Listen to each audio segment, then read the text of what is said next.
This is The Bad Listener with Danny Stroh. Oh yeah, so the albums, Yeah. right? I took a look at Silverstein, right? Yeah, And Silverstein. Silverstein, Yeah. Stein. Yeah, it's Stein. the Maybe it's Jewish. Stein. I don't know. Yeah, I don't know. It's the Jewish version, Okay. right? Yeah.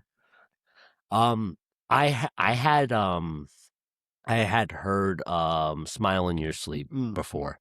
That was a big song, yeah. It was good. I never actually dove into that album, Mm-hmm. so it was actually kind of cool. Definitely matches the energy of that time period. Oh, yeah. You're like stepping into a time capsule with that music.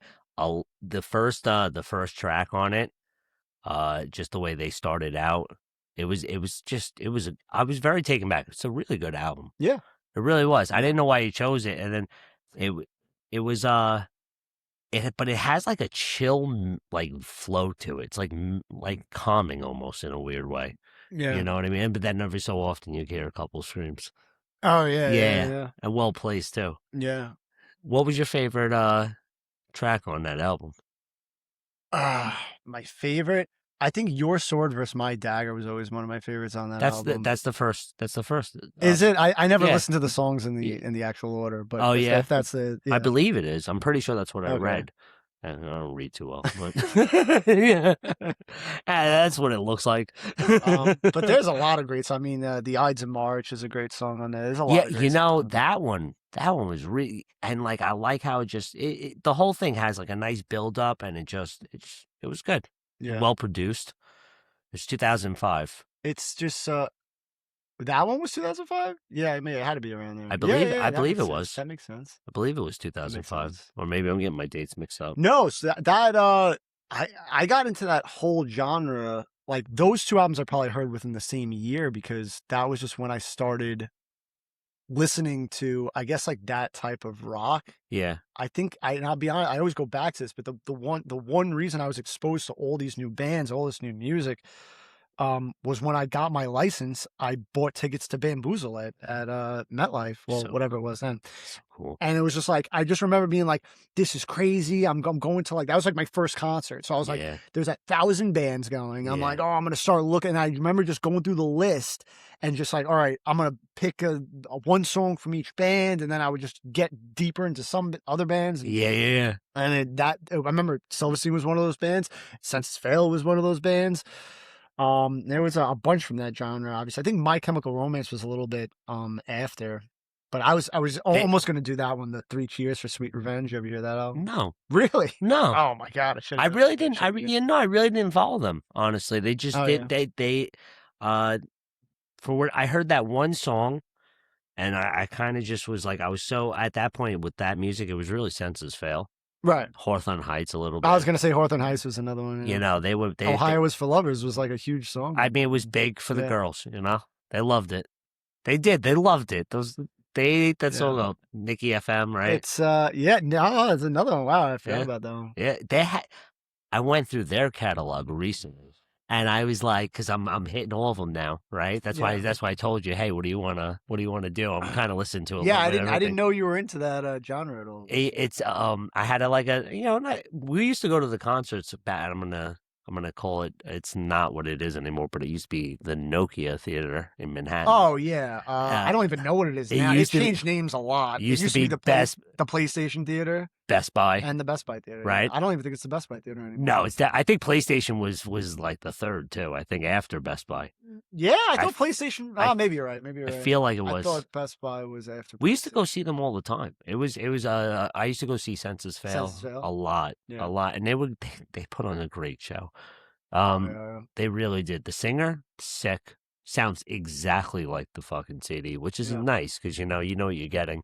We talked about this on one of my episodes, but I think Mike, he was saying because him and my other friend were telling me that that whole genre is making like this huge comeback now. I mean, I don't know for what I'm assuming high school kids again. No. Well, I mean, yes and no. It's a mix. The mix of the nostalgia from the older. It's definitely the older too. I remember I told you I went to when we were young in Vegas.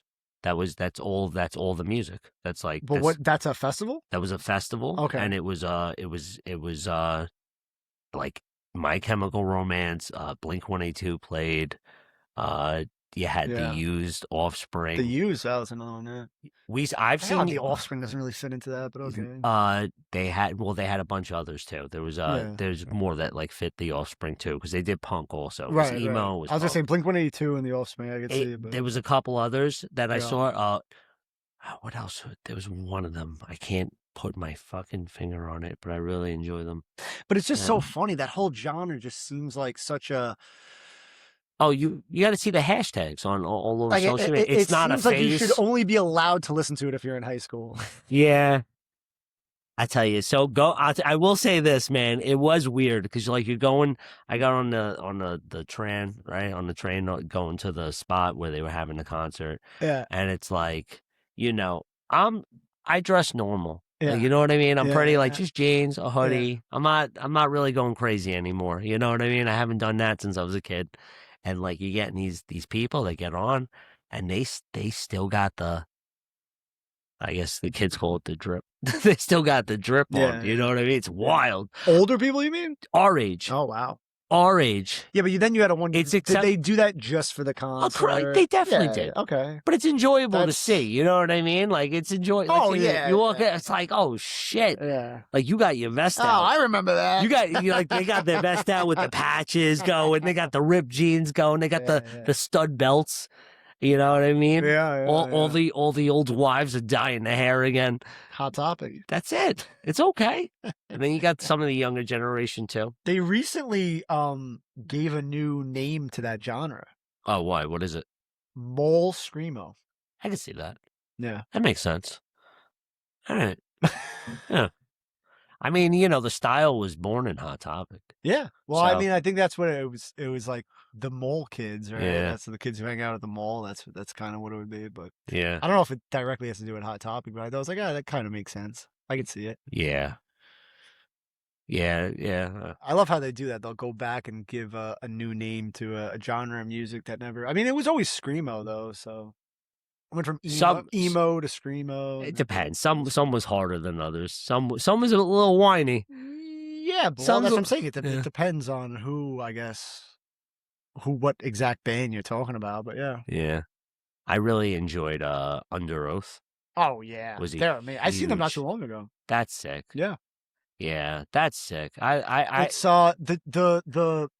were familiar with all the band members? Aaron Gillespie is the drummer, a singer. Yeah, the one with the lip. Yeah. He came back. I didn't even know he came back. I didn't know he gone. I didn't know. Oh, he was gone for a while. Yeah. I had no idea. Gone for a good 10 years or something. Really? Like that, yeah. They got to a point where there was nobody from the original band in the band. How crazy is that? to talk about fun. It's like a business. I know. How about, well, you know what I just found out recently because I chose Senses Fail?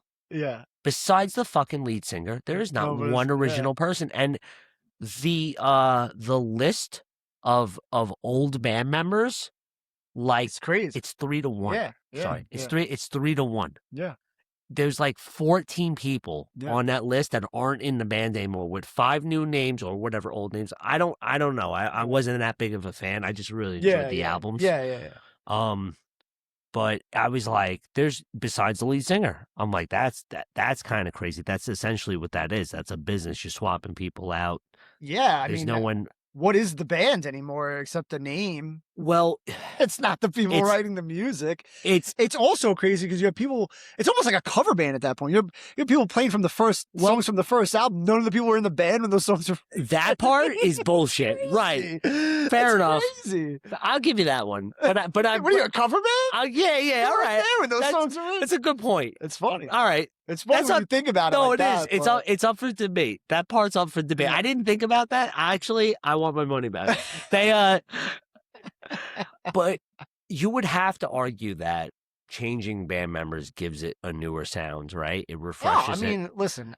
Same thing could be said for like Red Hot Chili Peppers. Like when they changed their guitarist a couple times. The first guitarist died. Yeah. Right? So they got someone to replace him, and they did Blood, Sex, Magic. They did that album. I believe they did Californication too. There was a bunch that he There's got to be albums in between those. There is. I'm just giving like a time reference and just, and then I think all the way up to Dreams of a Samurai. which was like one of their newer ones. It's like a weird album with a girl and a bear walking across. That's the not the name of the album. Dream of Sat. Oh, that's one of the. Yeah, I was gonna say that's one of the songs. That's not the name of the album. What's the name of the album? I forget, but yeah, I do know it. I just can't remember. But yeah, that they changed the guitarist, right? Okay, I don't know. I gave up on them for. Did you really? You gave up the new stuff? That guitarist, it doesn't matter. I'm gonna talk this fucking guitarist up. He left already. Okay, he's gone. Let's fast forward. I gotta tell you, not for nothing. The songs were great. It was like new life pumped into the band. I really enjoyed the music that came out. Okay. But now the one that was, one of the ones that made Blood Sex Magic, he's back anyway. So like they're doing music now again. Yeah. So whatever. I think adding new members keeps the band sound updated. It's an argument. If you're treating it like a business, it's probably why it's happening mixed with either you're just not getting along with people. Yeah, I mean, I don't know exactly how that happens or what it has to do with. I imagine like you just it starts from the beginning with a rotating door, because when you look at some of these bands from like the 60s and 70s still have like their full cast. It's crazy. I'm like, you guys went all those years at the same, like, I mean, obviously I guess it's a little bit different depending on your level of stardom. Like nobody's going to back out of a band that's producing you millions of dollars. You know what I mean? Right. Like, I feel like doing something else. Right. Some people do. A lot of those replacements back then were all just because of debts, because of, ODs or whatever you know what I mean? Yeah, right. But nobody really like leaves a band. Nobody leaves Metallica willingly. Like, yeah. You know what I mean? I saw something, speaking of Metallica, something about Metallica. I saw something, but I think it's fake. I think it's AI, and I got fooled. Yeah. But they were saying that at a Metallica concert, they came back on for their encore, right? And they riled up the crowd so loud, and there was so much sound between their instruments and the crowd that it caused an earthquake on the was it the seismograph? No way. That I want to believe it. Well, I don't know. I don't know enough about seismographs or how the sphere, how they determine the sphere. Right? The Sphere. They're saying that. You mean the Vegas venue? Is that yeah. Okay. In that venue. That the system was so loud. Right? It's a brand new system. Yeah, but I'm saying, what determines the earth shaking? Like, what determines the seismograph going back and forth? Yeah, I don't know. Like, what sets that off? Yeah, like, the ground is shaking. Okay. I want to believe it. I don't know. I really don't care. It's it happened. It's true. I'm putting it out. I'll look it up. It'd be great. That's so cool. I wish I was at that concert. I mean, if that is true, then they built that place pretty well, right? I mean, yeah. It didn't fall apart. An earthquake inside of it? Does Vegas get earthquakes? I guess so, right? Well, I don't know. I don't know enough. I don't know how. I mean, I know California gets a lot, so I assume that region, but I know MGM has $40 tables at Craps. I've never been to Vegas, so I have no idea. Oh, we gotta go. We gotta go. Sure. We gotta go. 100%. Hey, babe, I'm going to Vegas for. No, tell her to come. Yeah. Oh, yeah. Tell her to come. Bring the kids. Definitely not. Definitely not. Bad move. What are you? Yeah. I'll bring my kids to watch your kids. Yeah, okay. She's double. I don't want to watch my kids. Do your kids want to watch my kids? They'll do great. Mackenzie cooks eggs. She's all right. They'll be all right. Oh, I was gonna say, dude, you know what's wild? The whole AI thing in music is getting crazy out of hand. Yeah. I don't know. What do you use to listen to? You use Spotify or Apple Music? Dude, there are a crazy amount of AI bands on Spotify right now. And they're not filtering them. They're not. No, they don't care. They don't care. Even like. Well, I guess it's like, they're getting clicks. Like, yeah. Money thing. Why would we kick them off? Well, it's a business, right? You set up an artist profile, and you just throw shit out and you get paid. Yeah. How bad is it? You know what I mean? As long as you get paid. I mean, I would love to know what somebody's making off that. I got to tell you, you know where I fall for it? And I fall for AI music with techno music. Oh, well, no, techno music, it's the worst. Well, I mean, that's where I discovered it. It's great. Like electronic Honestly, music? They're doing great. It actually doesn't sound bad. No, it sounds great. But also, I feel like that would be the easiest for AI to do, right? Yeah, it makes sense. I feel like they're staying in their lane. Yeah. I feel like that's where you fucking belong. No, but there's like they're doing it with country. No, I know. They're doing it with a lot. I know that. I know. I didn't know that at first. I saw it with dance music, with electronic music. Dance is like, and I was like, kind of, it's probably the easiest for AI to do, right? Oh, they could just do so much. Yeah. And then when I saw them doing all the other genres, I'm like, oh, we're screwed. Rap. We're screwed. How about rap? Rap seems pretty fucking easy for it. Yes and no. I guess it depends. I guess it depends on how much they're using. You know, it depends on the genre of rap, I guess. It'd be a lot harder to do styles of certain artists than it would to be than others. I think it's all new. I would say anything new. I don't think anything like pulling back old. You know, you're not recreating old artists, right? No, not that. But I'm saying, like, if you told AI, like, okay, give me a 90s style hip hop album, it'd be easier to do than like, oh, give me a Kanye West style album. Like, it's a much harder thing to replicate. Like, you know what I mean? I think you're underestimating AI. You think they could do it? I think they could do it. No, I think they could do it, but I don't think they could do it as easily. Like, even like if you're talking about like quality, like full. Not like quality, but like because there's just such a signature sound to it. Like, there's some artists who don't really have, they're very experimental. It'd be very hard for them to go outside the box. You think Kanye? His career? Well, I mean, like, which you would have to say which like which generation of Kanye, right? Because like Dark Twisted Fantasy, like that type of stuff. Yeah, it'd be very hard for AI to reproduce an album like that. You know what I mean? Versus something that like Alchemist does. Not that Alchemist. I mean, you're just taking beats and then right. They're very simple. Right. I see what you're saying. You know what I mean? And yeah, okay. Okay. I would say MF Doom, but you don't know who MF Doom is, right? Flooded these days. Flooded with MF Doom. I was going to say, did you start listening to him? Nah, I can't get it. It's the voice. Voice throws me off a little bit. You don't like his voice? I don't like it. No? I don't like it. I think there's talent, if that's fair. I've heard people don't like his cadence. No, talent. He has talent. Yeah, you can't deny good writing. Yeah. You know, like, and it's enjoyable. It's entertaining. Mm-hmm. Like, you know what I mean? It's just a voice is an instrument when it comes down to that. You know? Yeah, of course. And if it doesn't sound good to the person listening, it's hard. Like, you know, I have that with a lot of music. Oh yeah. A lot of rappers. You know, like if you could say the craziest. I had a problem with Lil Wayne when he first came out because I didn't like the way he fucking sounded. I could see that. You know what I mean? It doesn't matter if you're like well liked or not. Like if it's not, I don't know. There's a bunch of them that I'm like, meh. Like, yeah.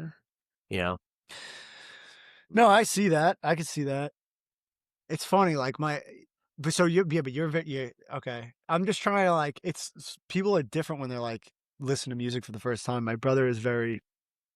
I'll tell him like, oh, listen to this, and he'll hear like the first 30 seconds of one song by that artist and be like, nah, I don't like it, and just not give anything, like, and just write off the whole artist. That's cold. And if like somebody else like, oh, did you hear this? Oh yeah, I heard it. Nah, I can't. That's how he does it.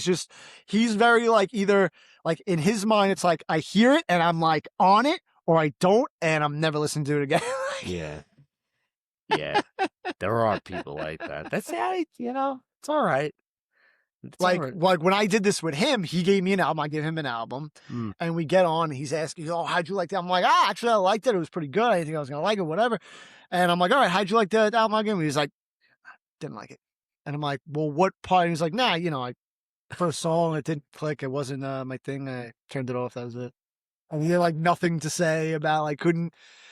Like, he was like, well, give it a once over and at least give me some feedback. I mean, he had nothing. What are we doing? I'm like, imagine I did that. If I did that to you, what would we be fucking talking about right now? How much we liked our own albums? Okay, I guess we could do that. Yeah. Like, you defeated the whole purpose of the episode.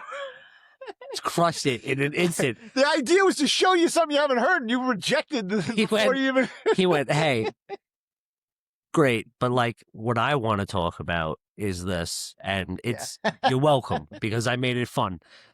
That's what he's doing to you. I'm like, oh my God. Yeah. The album, the debut album, Let It Unfold You with the Senses Fail deal was they had that demo, that EP. I mean, that EP is ridiculous. The 187 is like always one of my favorites on them. Such a great song. It is such a great song. You get a little crowd action with it. It's good. Yeah. Oh, yeah. It's good. Yeah. And then they had that track Steven on there from his friend who died from overdose. Yeah. I think he struggled, the lead singer, with alcohol. I think that was the... Possible. I never really do biographies on the guy. I never really look into it. Yeah. Yeah, my friend told me that when we were in the middle of a concert. I have no idea. No fucking idea. I mean, I imagine a lot of these artists struggle with substance abuse, but somebody told me any artist struggled with some type of substance abuse. I believe you. Yeah. I'm not gonna... I wouldn't even question it. No. Somebody said, you ever hear that about Kendrick Lamar doesn't drink? You ever hear that one? I know.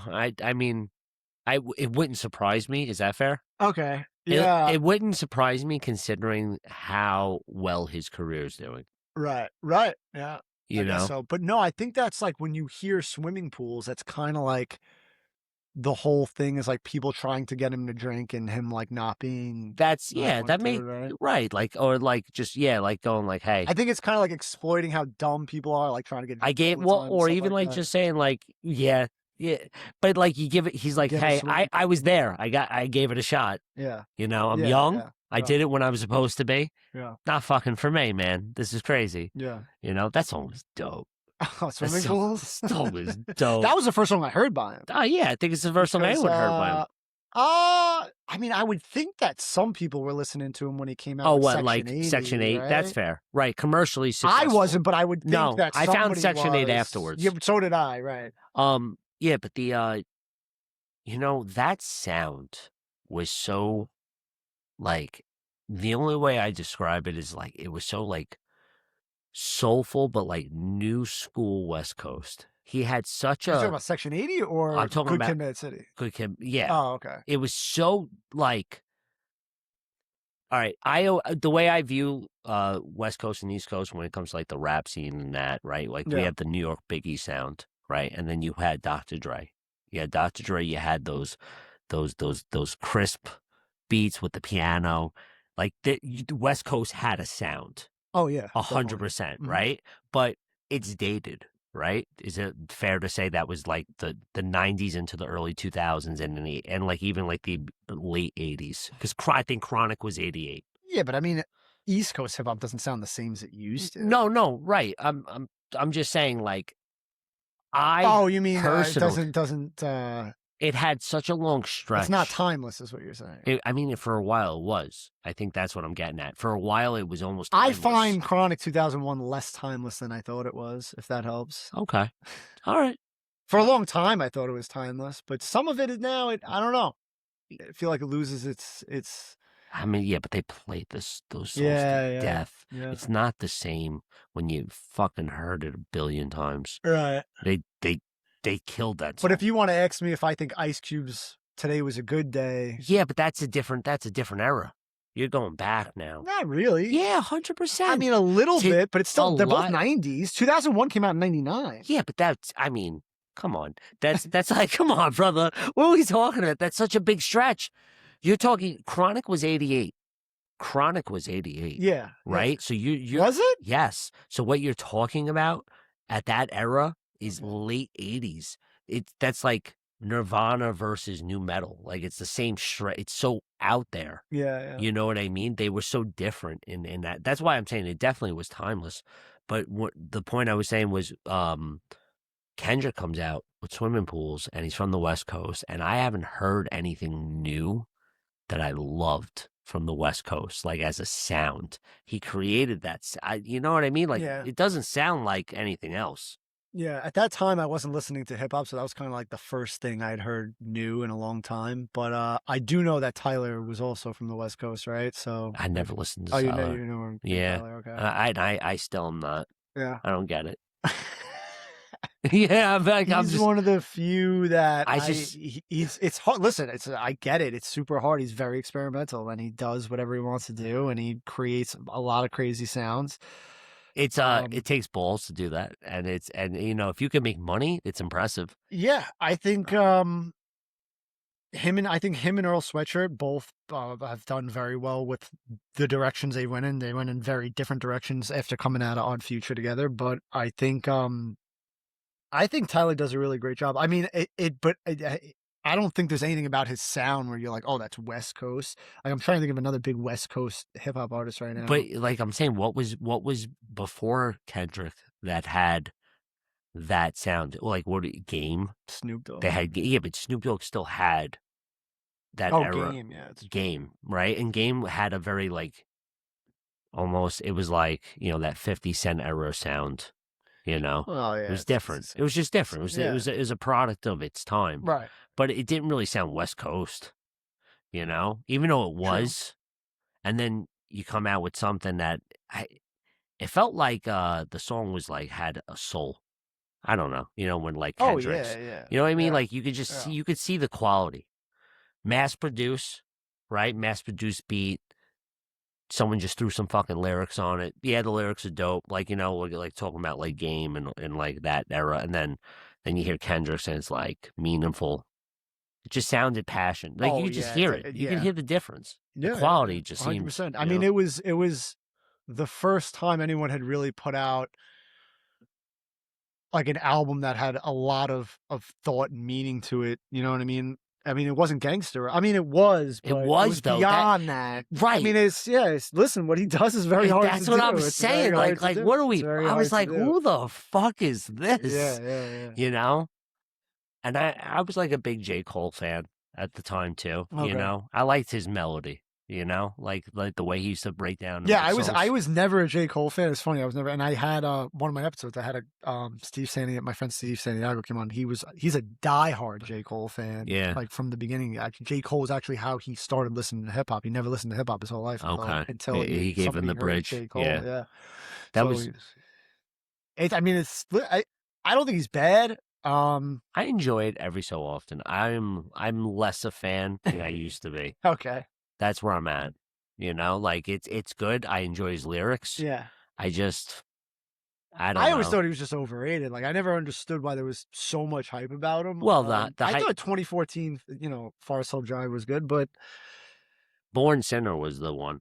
That was the album he picked. But I didn't even think that. I don't know. It was very. How do I say? It wasn't like pop rap, but it was just more. I don't know. It just seemed more commercialized to me. I didn't really. I don't know. No, yeah. It's I guess more generic, maybe. There wasn't really a lot of stuff that stood out on that album, and that's why I never really understood it. Yeah. I mean, he was a good conscious rapper, but it was nothing ever I think where people find the gold in that, that type of style of music, especially at that time, is really based off of what was happening at that time frame in music. Okay. He was one of the first ones with melody, right? We cover that. The way he would rap, most rappers wouldn't have a melody to their raps. He would have it's at a certain point, it got so repetitive with the freestyles and Dipset and just lyrics, and that's where I have to paint backwards first for you to understand why when he came out, that was groundbreaking because it was so fucking refreshing. Yeah, not to hear you lay your best bars, talk gangster shit. Yeah. There's no heart in the music. Well, it was all hooks and stuff. It was boring. It got fucking so repetitive. Yeah. So all of a sudden, Jay-Z pumps this kid up in one of his songs, and he had a nice flow, and it was pretty good. It was to catch a rising star. One of those fucking songs he had him on. Okay. He was on the bottom half of the track. And then he came out with I forget which album it was, the first one he came out with. But it was just, the point was his music was so different from everything else that was getting put out at that point. And at this point too, gangster rap was died.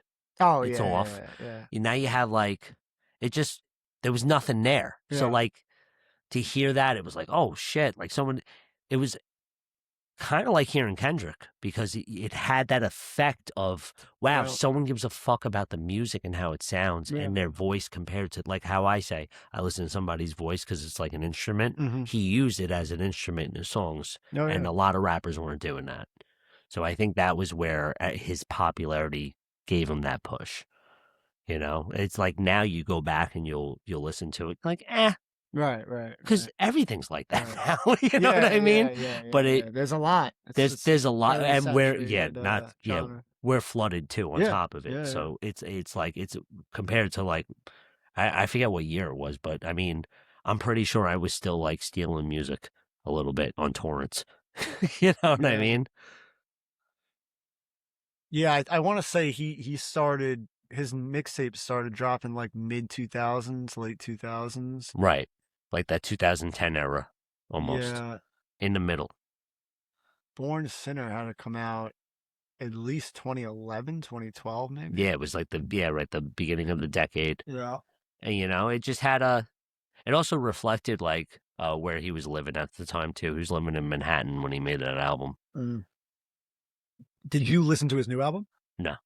Oh, really? The Fall Off? It's pretty good. Yeah, it's a little long. I'm just it's a double album. I mean, I get it. Like, you know what it is? I'll catch something here. The last song I really like vibed with that I saved on my Spotify list was Middle Child. He made that song Middle Child. Yeah. And that was that's a long time ago. Yeah. But that song was so great. I thought it was great. I like that kind of relaxed flow. Because you're a middle child. I guess I am. It was kind of I never did this to be rich. Like, you know what I mean? No, it's kind of like one of those things where it's like, because once you start doing this, you can kind of, okay, like maybe I can change it or do this or add this, and then you can kind of like alter it and see where it goes, and then it kind of leads into something else. Do you have any like ideas about how it's been going and where you see it going?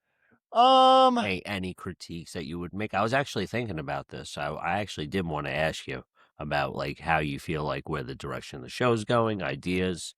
As far as there's like a million things I could do if I had like an unlimited amount of money to back me, but I obviously don't. So, I mean, as far as like content, I mean, I kind of enjoy the way the setup is right now. So I wouldn't really want to change the content too much.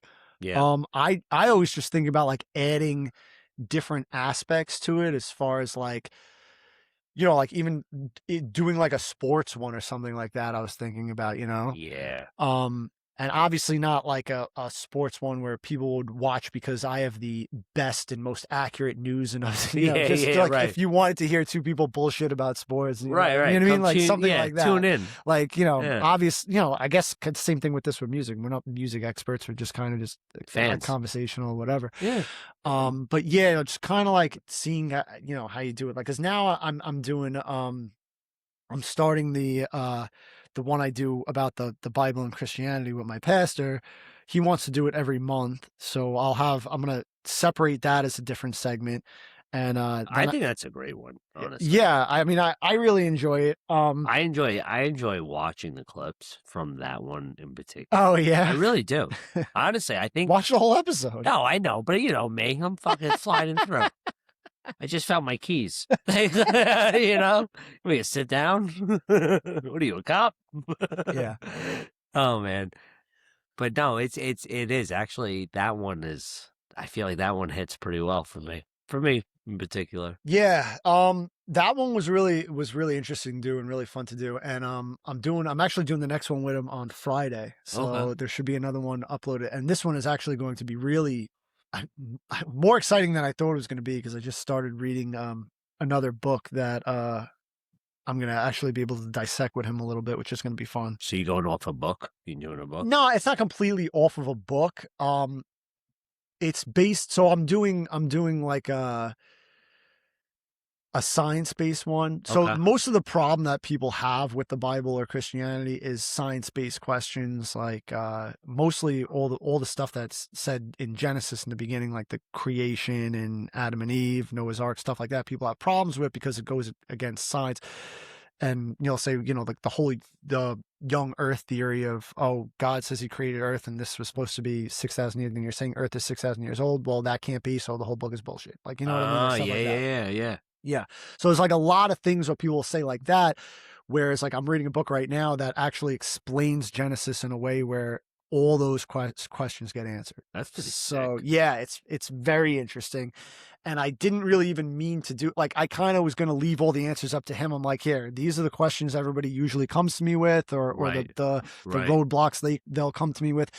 You're a pastor. How would you answer these questions in a way that would help them understand or make more sense to them or whatever?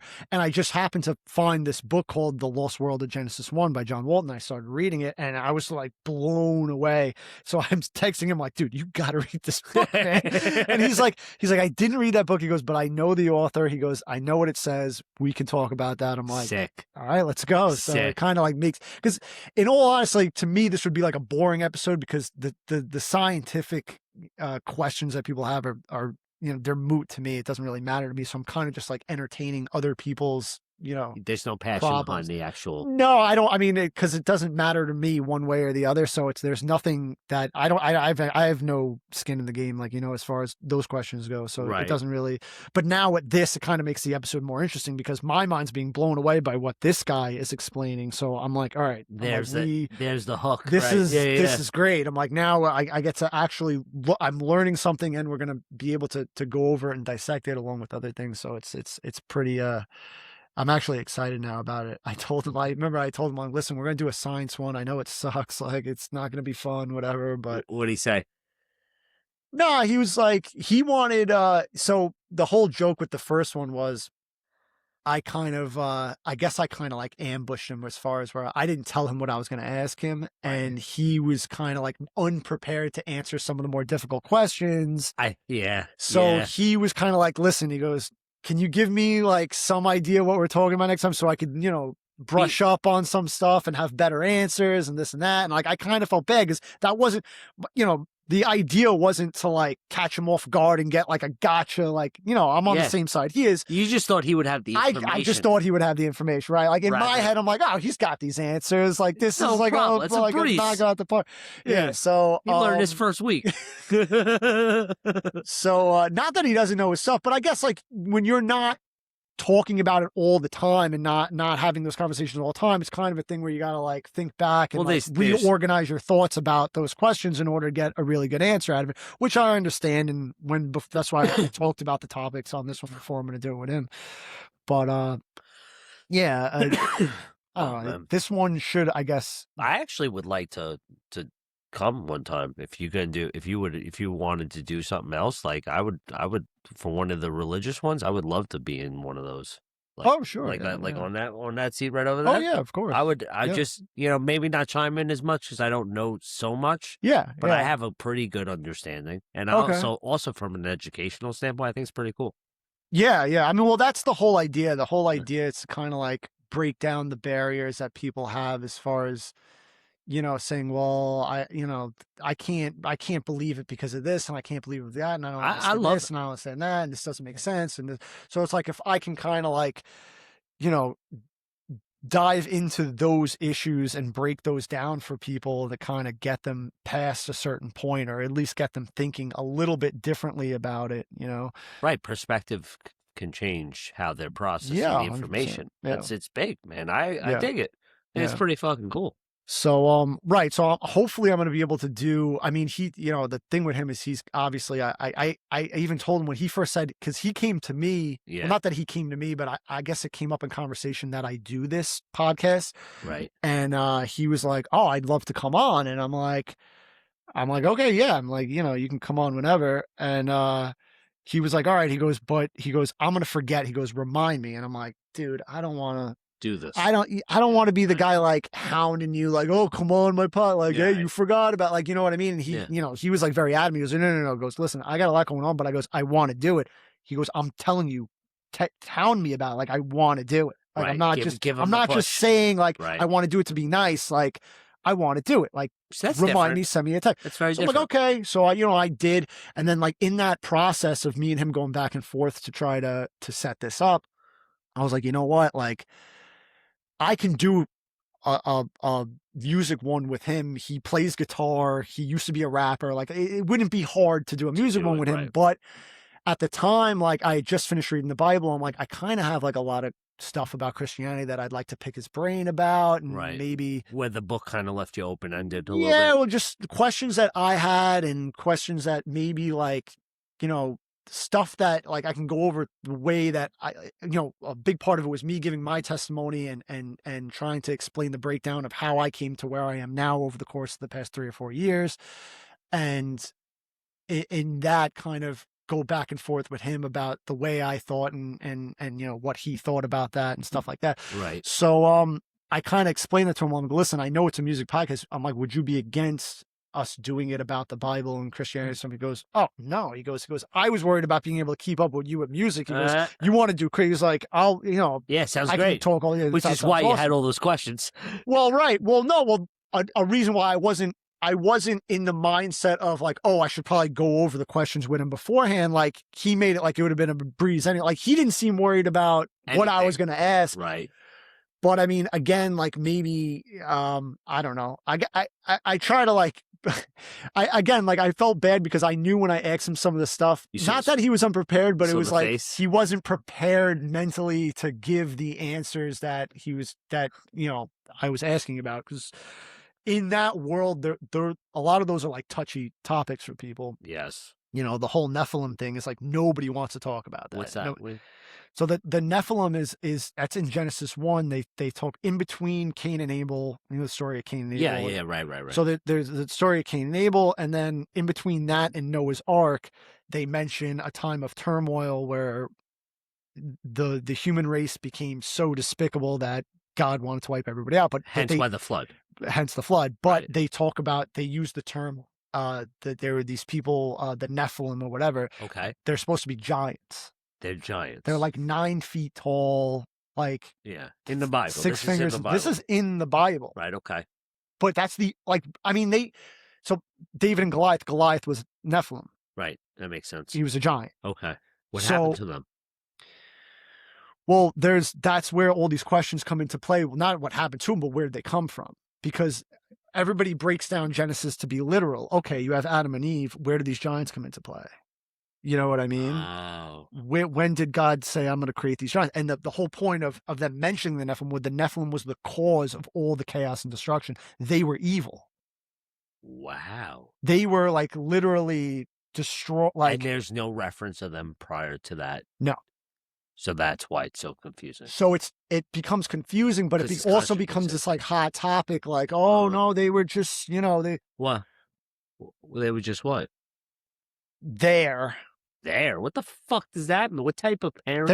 Because there's no explanation of why they're there in the Bible. Yeah, that sounds like something my mom told me. But then that opens up a whole nother door, which is why I asked him about. There's this thing called the Book of Enoch. Okay, what's that? So the Book of Enoch is like a book so basically all these books were separate for the most part, right? And then they called the canon when they create the Bible. So the Book of Enoch was chosen not to be part of the canon.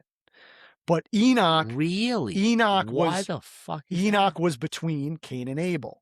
I mean, I'm sorry. They didn't find it historically correct. Cain and Noah. He's supposed to be Noah's great grandfather. Okay. Is Enoch. Okay. Right. Okay.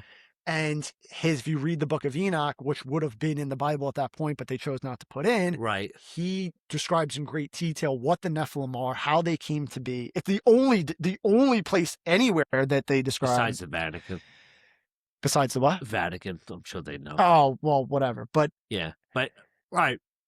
So apparently Enoch was very close with God. He was a prophet where God had brought him into heaven. He was a prophet. None of this is in the Bible. That's so wild. Well, it's a big debate now. Why did they choose not to put this in the Bible? What could have been the reason to say not to put it in the Bible? But then people say because of the story of why the Nephilim are. So the story that Enoch gives which is actually the Book of Enoch is supposed to be, well, how do I describe this? So I don't know what some of the oldest scriptures that they have like on paper are from the Dead Sea Scrolls. Right, the Dead Sea Scrolls. So the Dead Sea Scrolls were found. The Dead Sea Scrolls predate Jesus Christ. Right. The Book of Enoch was in there. So it's not like it was written afterwards and somebody added it, because there are books like that. Like I have New Testament stuff. No, I'm saying like 100, 200 years later after Jesus, there were all these books that came about. Like there was like, really? yes. That's annoying. And people say, oh, that should have been, it's like, well, there's not really a lot to about, like that was written or that was found. Like you don't know when it was written, but it was found, Yeah. So there's stuff like that, like like the disciple Thomas has a book, but they say that was like 200 years after. Mary Magdalene has a book, but that was like 200. They don't, they were like, all right, obviously you can't include these, but why would you include the book of Enoch? We know that was around before Jesus Christ. So there's no reason for you to not put that in. Did you read anything from that? I read the whole book of Enoch. Yeah. Really? Yeah. It's not hard. It's probably only like 100 pages. Okay. Like Brother. Brother, does it come with pictures? No, no, but I'm sure you can get it on audio. Yeah, no, just play. But so what did it say? Nephilim? The Nephilim were created by, the story from Enoch was that there were there were angels that basically turned bad. Okay. So there were these angels that, the story is that they saw human women and lusted after them so much that they fell to earth, became evil, I guess, and mated with the women. And really? The women gave birth to the Nephilim, which were giants. So they're like a half-breed between human women and fallen angels. That's interesting. Yeah. Why would they take that out? And they say that the reason, like they were able to, I don't know. It was like the fallen angels had given them all this knowledge, and it caused all this destruction. It was like a whole bunch of stuff. And then like eventually, the Archangel Gabriel and Michael and them came down, and they banished those fallen angels into what would be hell. They were chained to the center of the earth or whatever it is, underground or whatever. Really? That was where they were banished to. Yeah, the fallen angels. This is a great story. But then, like, see, so there's all these problems, right? Because then comes the Noah's Ark problem, where they flood the earth and kill everyone. Yet David and Goliath was after that. And Goliath was a giant. So what do you mean you killed everyone? Like, oh, well, maybe one of the wives that Noah's children brought onto the ship were part Nephilim. Why do we have to be so concrete in that? You know what I mean? In that outcome, that the earth was flooded, everyone died. Why can't it just be, hey, the flood came, some people lived, clearly Noah's family lived too. Right.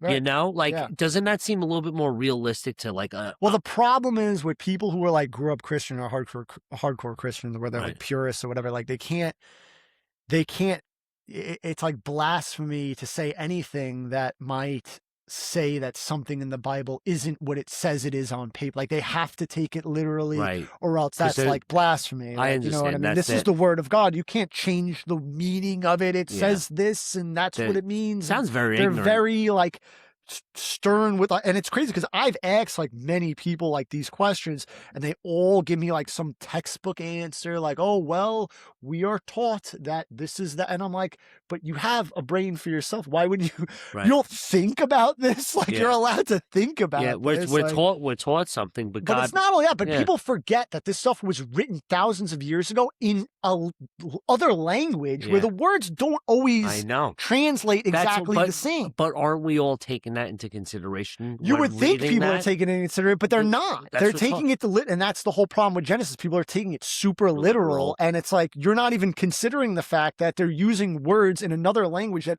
don't exactly mean the words the same in English. It's almost like they don't understand that. They don't understand that process. Well, you know what? It's funny because it's hard. Like when I was reading this book by John Walton, it really opened my eyes up, because I didn't even think about it in terms of, because everyone's got these science-based questions, right? Like they'll say, oh, God created light, but then he created the sun, so it doesn't make sense. Like all these different things. And then like the way he breaks down, he's like, are you kidding me? He goes, this was 4,000 years ago. He goes, do you think God could have tried to explain to him how the universe worked? Right. Like these people had the most basic understanding of the material things around them, and that was it. Like that, they're still, you couldn't tell them that the earth was round. They couldn't even, how could they fathom that? It wouldn't make any sense to them whatsoever. So he had to explain stuff to them in a way that they could comprehend and then relay that information. Right. He wasn't giving them a science class. He was trying to explain to them how everything was. And then you have these two churchgoers fucking losing their minds because you're changing the word of God. Meanwhile, it's translated. What are we talking about? Right. It's just so like because like there's like they say like, oh, he separated the waters, like, and I never understood this. And then he explained it perfectly. Okay. He goes, God separated the waters above from the waters below. The waters above. What does that mean? The waters above from the waters below. They made it rain? So they think, and that's why they talk about a firmament, because they think because water comes down that there's some type of water mass up there. Why would that mean that? What do you mean?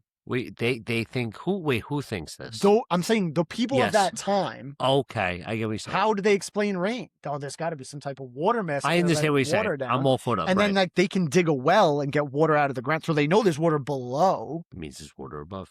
So it's a layman's term of. That's all they know. I understand. That's all they know. So like you. But now, what holds up the waters? The firmament. They live in a dome. There's no other way to explain it. They think there's actually something holding something up. Right. That's got the water in it. That's letting the water down. That's the only. It makes sense because that's what's in front of them, in front of their faces. Simple. You think they understand weather? Evaporation and condensate? They don't understand. These terms were made up thousands of years later. I hear you. It's a great point. It's funny because you don't think like that when you read it. No. You're like, water's above and water's below. Like, what are these people talking about? Like, you know what I mean? It's like They're talking about a firmament. You have to bring yourself back down into that world. Right. That's wild. Right. Wild. You forget? Exactly. But that's what this guy is trying. It's like, you're trying to apply science-based modern thinking to something that was written 4,000 years ago. Science wasn't even a word. Yeah, right. They couldn't even. It wasn't. What could they have comprehended at this point? Like, you know what I mean? Crazy. You know, that's it. Wow, that's a good point. Yeah, and then like the other big thing behind it. I mean, whatever. I'm going to talk about this again on Friday, but is the word that they use for create actually doesn't mean create in the same way that we think it means. Oh, really? Which would explain, which breaks the lid off everything, really, in my opinion. Right. Because like the word that they use for create, and they say that I think it's bara or whatever is the word for create. And what it really, that word really is only used in terms of function and order. So instead of God creating, he brought function and order. So that means he organized and created structure rather than created. They basically mean like they think it was a means for him to explain how the world works rather than saying that he created the world. That's a big statement. Like he's coming and bringing and what they mean by bringing function is explaining function. Yes. I understand what you're saying. You know what I mean? I do. But that's a crazy statement. Well, it explains everything. Well, it changes the whole context. Of course it does. Right. And that's a scary thing for people. That could be. 100%. When I read it, I'm like, can everybody else read this? Can I not be the only one that knows that maybe I've not found something out? Well, you think about it, right? Because then now, like, it doesn't seem like it's all knowing as much. You know, it kind of takes away from it in a certain sense. You don't think it's simple? Well, it's not saying that God didn't create everything. It's just saying that time when they wrote that, he didn't create everything. He was just explaining everything. Okay. I didn't understand. What I'm saying? Yeah, now I do. Okay. Now I thought it was like in the literal sense of at that time God was saying. At that time is basically God is saying, listen, I'm showing you the order and function of everything. It makes more sense. But it never says that like that's one thing he says. I'm not saying that God didn't create everything. That's not what's going on here. I do think God created everything, but I think at this time when he came and said this and had Moses write this down was a time where he was trying to say, this is the order and function that's being created. This is where because remember, he's going back to Adam and Eve. Moses is, happening. I don't know how many years, I know thousands of years later. It's a big difference. So like he's going back to pre-Adam and Eve times, talking to Moses, hey, listen, this is when I brought order and function to everything. Okay. You know what I mean? Yeah, it gave him the timeline almost. Not when I created everything, which is how everybody's interpreting it. Like that's what because when I read the Bible, I never even interpreted it as when he makes Adam and Eve as they're the first people. I never interpreted it as that, and everybody swears by it. But I'm like, I don't think that's true. I think though Adam and Eve were the first people of God's, when God came into the picture as far as like creating his temple, his empire. That's an interesting topic. That's pretty interesting. So you believe almost that Adam and Eve was a part of that, what he was creating of his empire, not like the start of his order and function. But wow. But the biggest thing that leads to that is when you hear about Cain and Abel, and that's what threw me off when I started reading Genesis, was Cain kills Abel, and then it says he gets banned, goes east of Eden, gets banned from wherever, I forget the place, whatever, and goes east of Eden, and finds a wife. And I was like, what? What do you mean finds a wife? That was it. They were the sons of Adam and Eve. You're telling me there's other people? And then, so the historical explanation is... okay. The historical explanation is, Adam and Eve had more children and he just found one of his sisters. And I'm like, wouldn't they say that though? Yeah. They're very particular about who marries who throughout the entire Bible, but in this instance, they don't tell you who he's married. Like, it's just a very weird... Yeah. No, something's not translating right. Yeah. There's a lot of holes in that. That's crazy. Yeah. Wow. But it's just so funny how everyone has got the same like blinder on answer. Like, no, that's another child. And it's like, but it doesn't say that. Did you grow up Catholic? Yes. Yeah. I mean, come on. The robes are shiny. It looks important. You don't question it. No, but I'm talking about now, talking to other Christians now, non-Catholics. No one does the homework. Do you think people do as much homework as you? I think you should.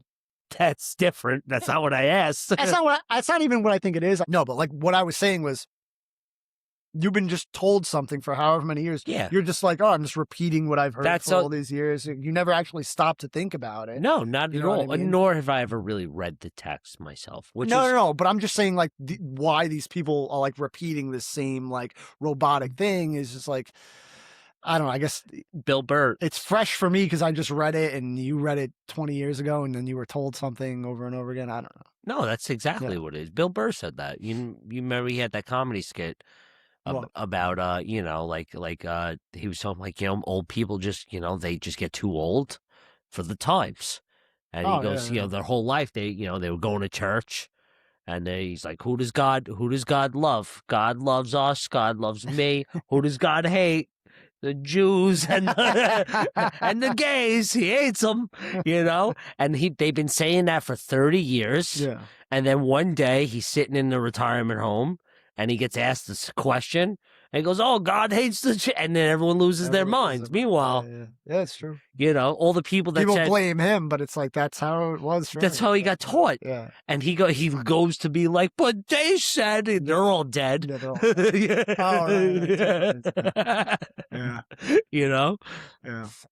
Oh, man. But yeah, there's a ton of holes in Genesis that I feel like you can, not holes, but just like unanswered, vague stuff where you don't really get the answers and you got to like do all this extra research to try to find the answer. Bring what you brought up. The problem is that those holes where people use see, it's all bullshit. Like, you know what I mean? Like, yeah. But it's a scapegoat. Well, it's a scapegoat because I get it though, because it's you can't say that this is the word of God and then not have answers for some of the stuff that sounds crazy, because it's like, well, you got it. This has all got to be real. You got to explain to me how this is real.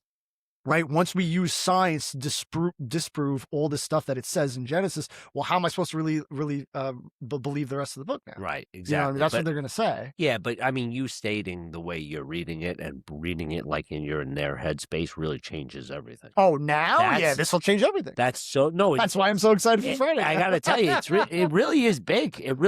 You give yourself ground to stand on at that point, because now the argument holds something. It's like, hey, stupid. Yeah. Now you don't have an argument, right? I've answered your questions. Right. What do you have now? Right. Yes. Yes. Like fake news. They just keep talking. Well, no, I mean, like, it's nice to be able to have these, because, like, listen, like, that happens all the time. People will say something, and I'm like, I don't I just got into this, bro. I don't have an answer for this. I don't know anything. But now it's like you kind of get some of the answers. It's kind of cool to be able to like fire back and be like, actually, this is the answer. And, you know. I was actually, I was in school that we have religion all the time for the most part. And like, it was easy because the stories never changed. You know what I mean? So like you get told, I've been told these stories since I was, I don't know, 5 years old, kindergarten? Right. All the way up. And then like by the time I got to high school, you know it all at that point, at least for like, academic wise, but it's like crazy. Like now that I'm thinking about it, how much did I really know? You know what I mean? I never really read anything for myself. That's so interesting. Yeah. You know? Yeah. It's like, yeah. That was like another thing that like I was trying to translate to people as far as like the way the book is written. Like I remember thinking the book is a bunch of different stories, correct? No. And not necessarily. It's split up into different parts. So the Old Testament, how it works is it's basically one continuous story up until you get to like they do the Psalms, right? Which are just David's songs that he wrote. Yeah. And the Proverbs, which is just words of wisdom by Solomon. So then you get those two parts, and then you get the I mean, I'm probably missing a few books in here, but you basically get all the prophets. So I think I forget how many. So it's 12 prophets. So it's a story from the beginning of time. Yeah. To a journey for people.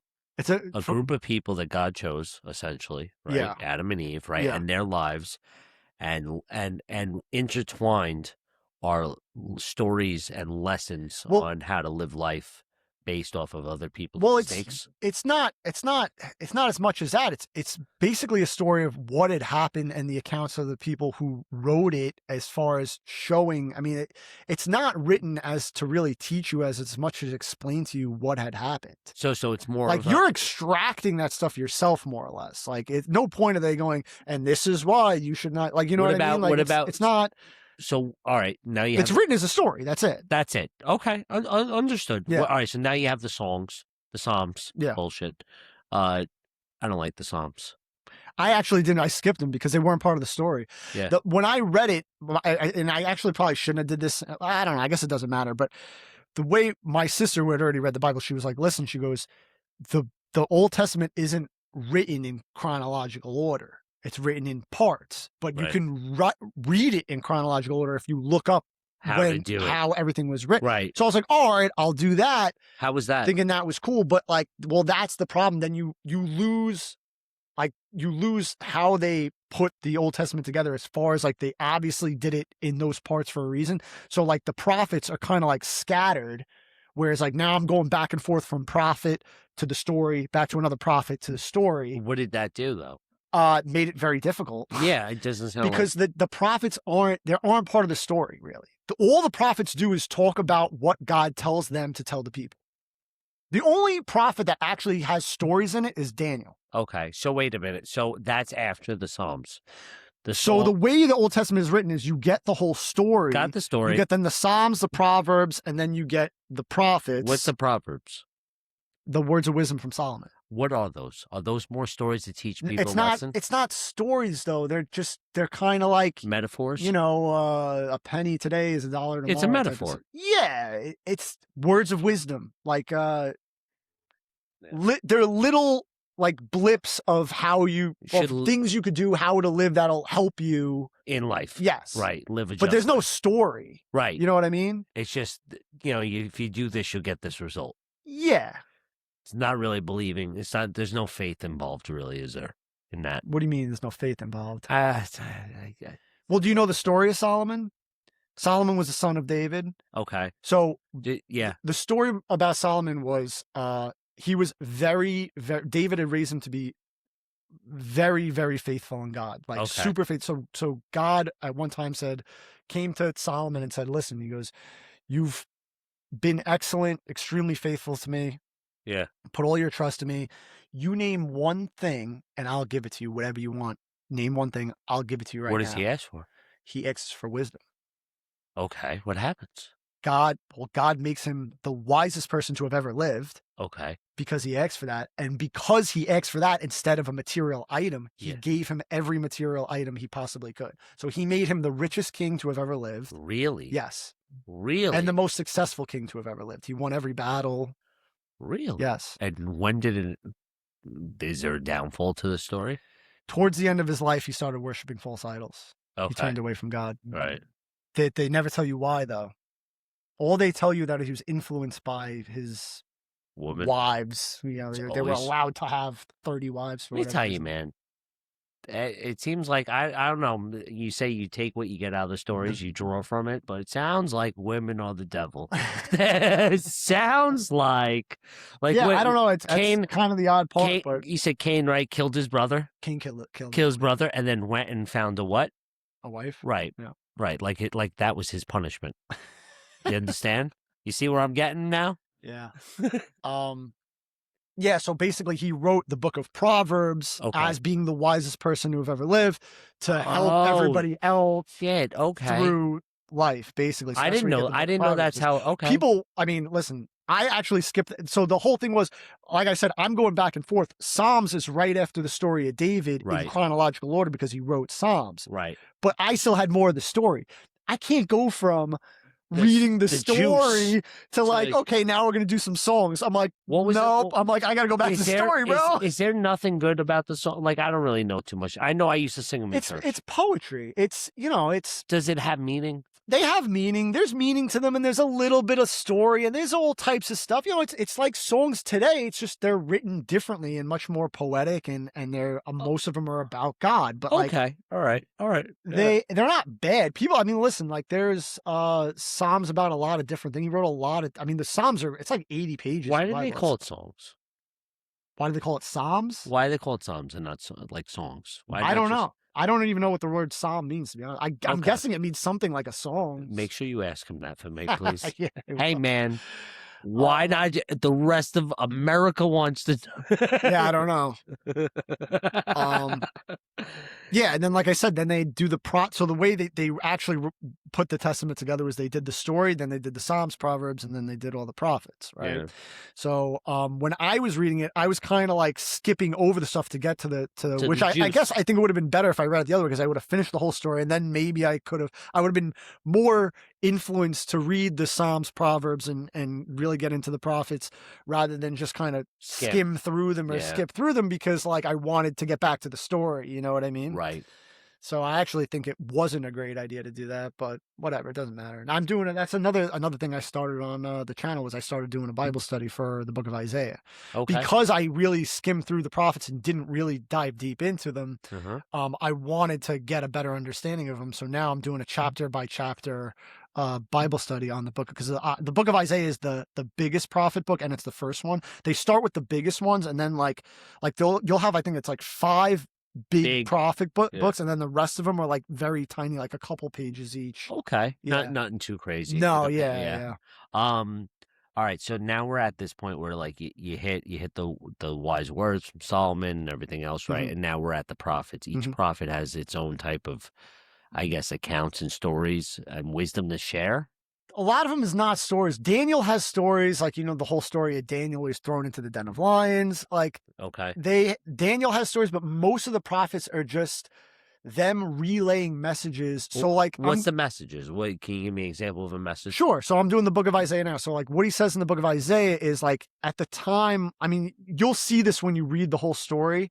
Like the Judah and Israel gets split into the Judah and Jerusalem's in Judah, so it's Israel. However it works, but like it's basically split into 2 separate kingdoms, right? Okay. So there's wars between these 2 kingdoms, which are both the Holy Land. It's ridiculous, and like kind of like what's going on today. They all. I mean, I think this is after Solomon is where it starts getting crazy with that. Because now he dies, right? Wisdom's gone. However it works, it just they fall away from God and they start worshiping false idols. They start just sinning nonstop, basically ignoring the 10 Commandments.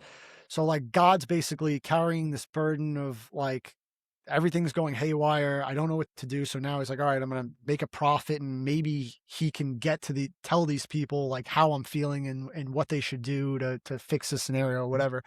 So basically it's them saying, listen, like Isaiah comes to people like, listen, God's telling me you guys need to stop. So you need to stop doing this. You need to get back in line. You got to start, reading the word of God again. You got to start, following the 10 commandments and all this stuff. And then so a lot of it is that. And then a lot of it is like, listen, if you don't do this and keep going down this road, he's going to just he's going to have these cities destroyed by like, and which he does because they don't listen. So that's why Egypt and Babylon come in and enslave all the people from Israel.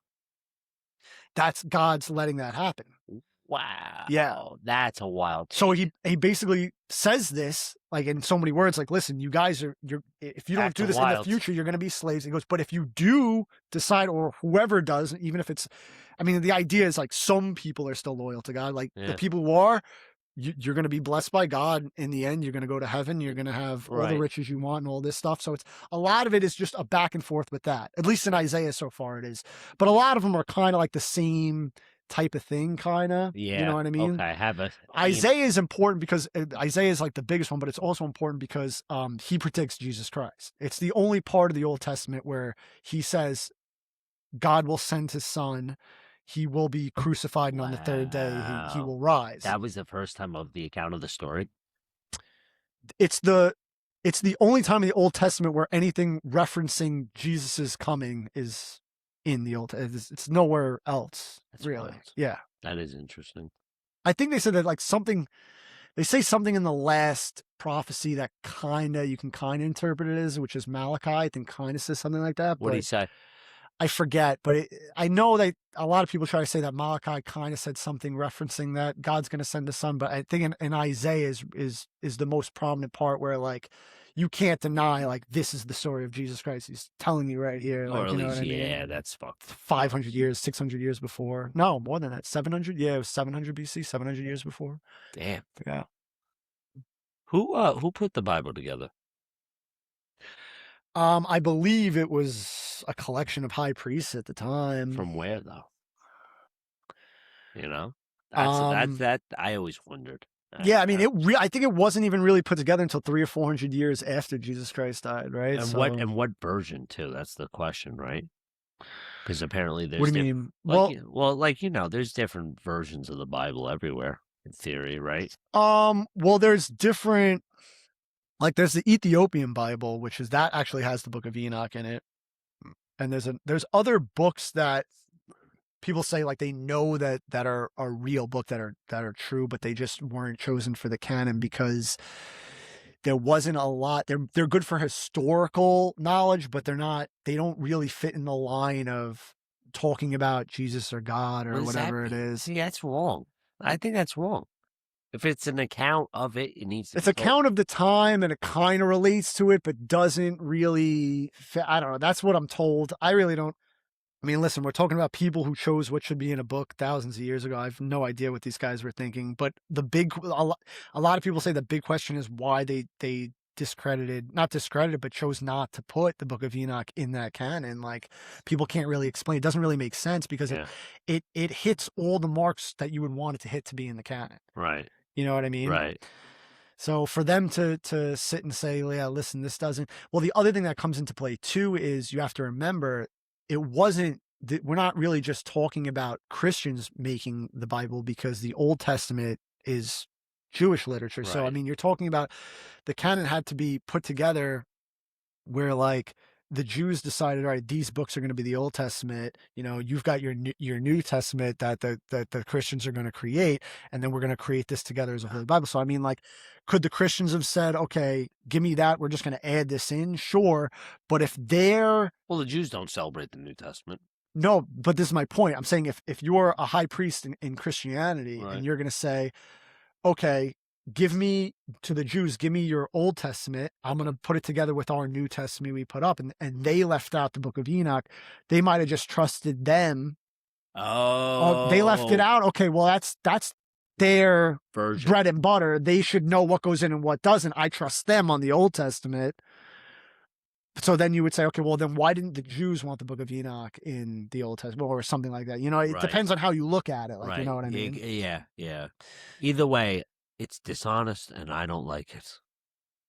A lot of people argue. There's a lot of guys right now arguing that it should be a part of the canon, and the fact that it's not is suspicious. Odd and suspicious, right. And and it's funny too because a lot of the stuff that he said aligns up with what John said in Revelations.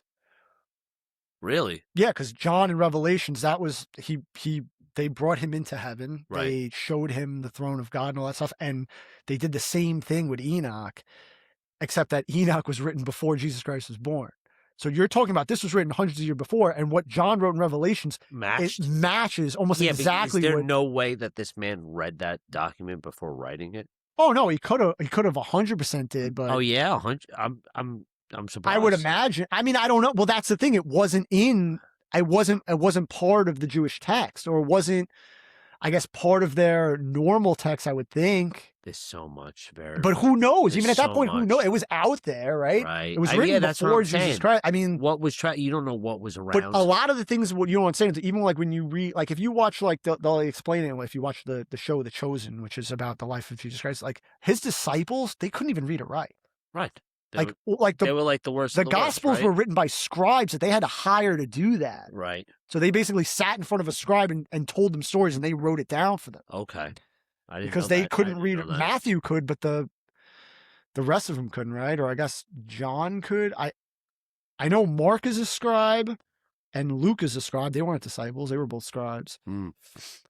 So like that's like part of the thing too. A lot of them like couldn't even read. So you're gonna say they read the book of Enoch, like, you know what I mean? Okay, putting things back down to perspective. Yeah. Right? Okay, yeah. They couldn't even write their own words. I mean, you had to be kind of wealthy or had have gone to like some type of schooling, which a lot of them didn't have. They were just poor people. You know what I mean? Live in the land. Right. Oh shit! So the chances of John even reading Enoch, I mean, hence why it's so right now. The odds are a little bit more in that's crazy. I don't know that that story about him getting brought into heaven and shown the throne of God. Like why? Well, that the Revelations is Jesus at the throne, basically explaining to him that I'm going to return. That's how we get Jesus coming back. That was when he revealed that I'm going to be back, and when I come back, the non-believers are going to hell, and all the believers are going to the kingdom of God. What was the how did John get there? What do you mean? Right, John. How did he get there to heaven? Oh, it's an outer body. They take his soul. Yeah, I'm asking. It's like it's a vision. It is a vision. It's a vision. Okay, yeah. I think he was. I'm almost positive. I always forget the details of this. He's imprisoned on an island or something at the time. Okay. Dehydrated. Yeah. I'm just playing. You know. They included it in the canon. It made the cut. I do. I find it very fascinating, and you seem to be so like well immersed into it, and like have a lot of. Well, I am now that I read it. Before I read it, that's like what I was trying to say before we got into this topic. I was saying what I was really trying to portray in that episode was I put off reading it. I was calling myself a Christian. I believe in Jesus Christ without reading a page out of the Bible ever. Yeah. Right. That's me. So, like, I was basically saying, yeah, I believe in Jesus Christ. I'm a Christian, blah, blah, blah, or identifying as that way because I did at the time, but it's almost like saying you believe in something without knowing any of the details about it. Like, you know what I mean? Right, it's exactly. Like if I were to tell you, if I came and said, hey, dude, there's aliens out there on Mars, and you were like, okay, I believe it. But it's like, I didn't even tell you, like, well, how do I know that? Like, you don't know anything about it. Like, you know what I mean? Like, you just believed it blindly, which is kind of what I was doing at the time, I guess. I mean, it was like a whole process of me mentally even getting to the point where I could believe there was a God at all. I mean, I was atheist for probably, I don't know how many years. I didn't think there was any God at all. So for me to even get to the point where I was like, okay, there's got to be a God.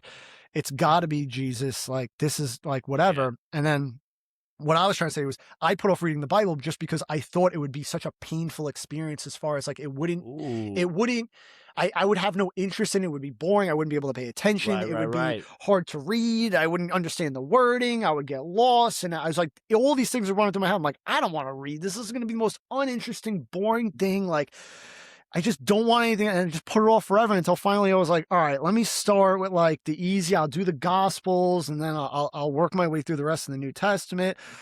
And listen, man, I mean, there's no way. Like I try to tell people, like, listen, you don't want to read the whole Bible? Okay, start at the Gospels. Just read the Gospels. It's not that long. It'll take you a couple days tops. If you got a couple hours each day, it's not going to take you that long. Right. And you're going to come back to me and tell me that what you read in the Gospels you don't believe is true is almost impossible. You would have to be the most stubborn person in the world to try to explain to me that what you read in the Gospels isn't true, because there's just so much there that it's so overwhelming where you're like you're done with the Gospel. You're like, all right, this Jesus Christ died and was, I mean, like this had to have happened. There's way too many accounts.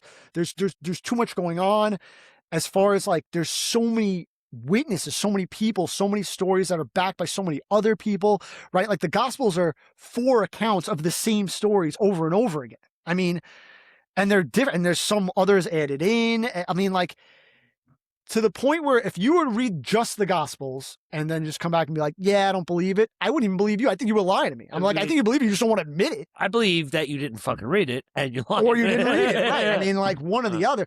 So at that point, once I had read the Gospels, obviously I kept going with the New Testament. I was like, all right, let me finish this out. And again, what I try to tell people is I didn't know anything. I didn't even know what the Gospels were. Right. I knew there was an Old Testament and New Testament. That was as far as my knowledge went. I knew that Jesus Christ was the New Testament and the Old Testament was before that. Yeah. And there are some stories that I heard before. I heard the term David and Goliath, and I heard Noah's Ark. And basic level. Super basic. Right. I knew nothing. I didn't know anything about, listen, I'm talking to you about prophets and Psalms. I didn't know any of that stuff. Yeah. Nothing. I knew nothing about anything. Yeah. Like I heard the word Gospels. I still wasn't even sure what the word Gospels meant. I did not know that. I did not know that it was Matthew, Mark, Luke, and John. I did not know that. So I sure as hell didn't know that Matthew, Mark, Luke, and John were the same stories repeated 4 times on 4 different accounts. That, because the second I started reading Mark after I'd done with Matthew, I'm like, I just read this. I'm like, what's going on? And then I realized, oh, this is somebody else's account of the same things going on. Mark is fucking plagiarizing, and somebody needs to get it together. Yeah. So me like going through the Gospels and then realizing, oh, okay, this is, and like I said, like what I was going to say too is I didn't even know that there were different translations of the Bible as far as English translations. Right. I thought there was one English translation and everyone read it. I didn't know there was English Standard Version, King James Version, New King James Version, New International Version, New Living Translation. So I had looked up, because I know I'm retarded. I'm like, I'm going to look up the easiest translation to read that I'll understand the easiest. Right. And it was the New Living Translation, which was one of the newer translations. And it was super easy to understand, super easy to read. And I flew through the New Testament, was able to get, and I'm learning as I go, because I'm like, all right, I read the Gospels, Jesus Christ has died, he came back, he left again. What? I still got 100 pages. What's going on here? And then you realize like, oh, this is what the disciples did after Jesus Christ died and what was going on for the next however many years and all this stuff. And then obviously Revelations is the visions that John had being brought into heaven and talking to Jesus and the forthcoming of Jesus coming back and what's going to happen at an undisclosed date, which they never give you. And then I went back and read the Old Testament, and that's where, and even then at that point, I was like, all right, great. New Testament, nailed it. I'm like, Old Testament, this is going to suck. All right, let's go. And I was like immediately like, I couldn't put the book down. I was immediately hooked into the story. I'm like, this is the most, I remember still, like I was sitting at work with John. I'm like, this is the most interesting thing I've ever read in my life. I'm like, I can't put this down now. I'm like, this is crazy. And like, you could just get roped into the story that never ends of king after king of all these stories, and that just, and Genesis is the most intriguing because it's so mysterious as far as how vague it is, and all these open-ended things where like me as a new reader, I'm like, who's Cain marrying? And everyone's like, oh, it's one of Adam and Eve's sisters. And I'm like, fuck you. Listen, man, I'm new to the game. I got fresh eyes on this. You guys got to read this again. It does not say that. It doesn't say that. Yeah. Like, you know what I mean? Coming like up with an answer that's not there. Yeah. I'm like, if that was the case, they would have definitely wrote that. And you know that. Like, you know, and then I'm like, Nephilim, I'm like, what's going on? I'm like, I thought this was a word they used in fantasy movies. I'm That's like, what it sounds like. I thought I'm like, dude, I had no idea about any of this. And I was super immersed into it. You said Nephilim. I was like, from Riddick, the movie Riddick. They threw me off. I was like, they're aliens? I knew it. Yeah, yeah. So, I mean, there's all these, like, questions that you can come up with. And then immediately, so I'm like, okay, I finished this. I got to go back to the Nephilim thing. Let me get the Book of Enoch. And then I buy the Book of Enoch. And I read the Book of Enoch. And then, like, you know, I'm like, I have to know the rest of God's story. Like, you know. I actually, I didn't know this much. It's pretty impressive. I kind of feel like how you felt at the beginning. Like I thought I knew like a couple of things. I wouldn't say I don't practice like organized religion. I'm more spiritual than anything else, and I pray and I talk to God, and I have a relationship with God. Okay, but I don't celebrate or practice in organized settings, just because I know I cannot commit to any day. What do you mean commit to it? Like for going to church? Yeah, showing up. I can't commit. I mean, you don't. It's just me. No. I mean, I'm just saying, like, you don't have to go to church. I don't feel like I have to either. No. It's not an expectation that I put on myself. That's like, I mean, it's there are some sectors of Christianity where they want to make sure you go to, they stress it. But I mean, I think that's mainly with the Catholic Church and them just getting money out of you because. Yeah. I mean, that's kind of what it came down to. Oh, yeah, of course. It's been a business, especially with them.